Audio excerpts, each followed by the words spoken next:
Hey there, it's Dan here again, and today I wanted to talk about an idea that's something that I think about quite often, that I notice a lot of people have different opinions on, and I wanted to share my thoughts and also see what your thoughts and comments were.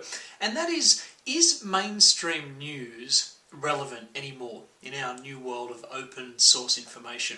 And the reason I ask that is because I grew up in a household, like I'm sure many of you did, where you basically got news through the television or newspapers. And I have memories of my grandfather every morning opening his newspaper first thing and reading the news from overnight from all over the world. I remember my father religiously watching the news on TV every night and getting his sort of, update of what was going on in the world.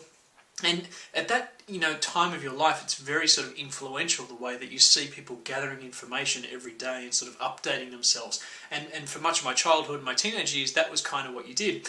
And it wasn't until the web kind of exploded and mainstream media kind of went online that we started to see other ways that we could get news, and it wasn't necessarily always the conventional way through conventional news channels. You could also get bloggers, or you could get independent reporters, or sites like WikiLeaks, or all these amazing different sources of information. And so it made me start to think, is mainstream news as relevant, and is it actually valuable to us as individuals? Now, a couple of years ago, I first read the book The 4-Hour Workweek by Tim Ferriss, which some of you may know. And the book basically influenced me to stop viewing mainstream news as much. And he talks about the idea of going on a low information diet. And he basically believes that if something is important enough, other people will tell him about it. Something in the mainstream news becomes relevant to him, someone else will tell him about it. And so I actually adopted that same model of intake for myself. I actually went on a low news information diet. And I kind of developed the idea, and it may be right or wrong, that other people's news out there in the world is not really my business. Same as I wouldn't want people prying in my personal information and, coming and sitting outside my doorstep taking photos if something went wrong or that type of thing.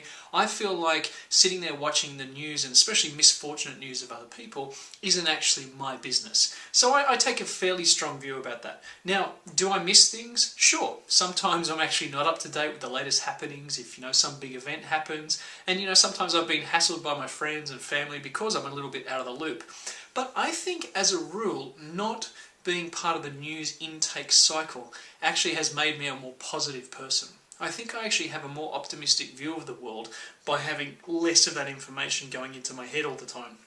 Now, I read a study a couple of years ago, I can't remember the source, but it basically said that for every one positive news story, there are 13 negative ones, because people tend to thrive because, as we know, human beings are driven by fear and the avoidance of fear. We tend to thrive on negative news sources so that we know what to avoid.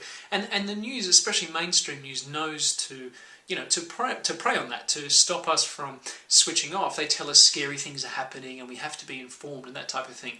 But is that true? And most of all, is that relevant to us as people? If we want to cultivate an optimistic view, if we want to be successful as an individual, is it really relevant that we're tuned into mainstream news at all times? So that's my thought, and I have my own views, as you know, but I really wanted to know your views, and I'd appreciate any comments or insights that you have, so please post a comment below. Is the mainstream news still relevant to you? Do you watch it as much as you used to?